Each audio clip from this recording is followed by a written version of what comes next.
Hey there. Today I want to discuss how Palpatine was so easily defeated in The Rise of Skywalker than in the other films.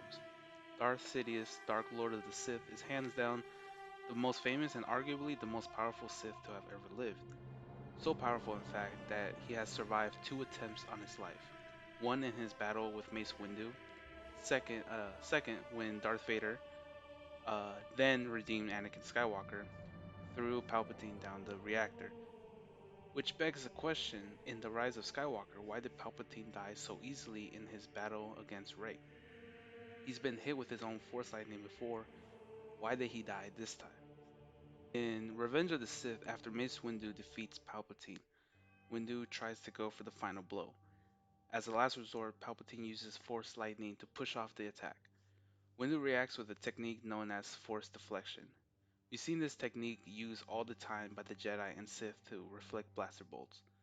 It can also deflect Force lightning. As Windu is deflecting the lightning back onto Palpatine, Palpatine's true face is revealed. However, he is experiencing little to no pain. I believe he did not use his full power, maybe just a fraction of it, to repel Windu's attack.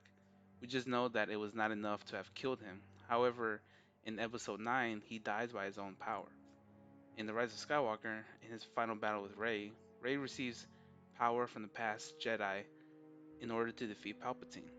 Back on her feet, Rey uses Force deflection to defeat Palpatine's Force lightning, which by this time in the movie, he is using his full power. Rey uses two lightsabers to deflect his Force lightning back onto him. For a moment, you can see Rey thrusting both lightsabers at Palpatine.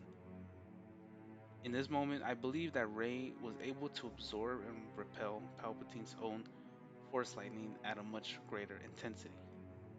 After all, she did know how to use Force lightning in the movie and maybe found a way to manipulate it to her advantage, thus killing the Dark Lord for good.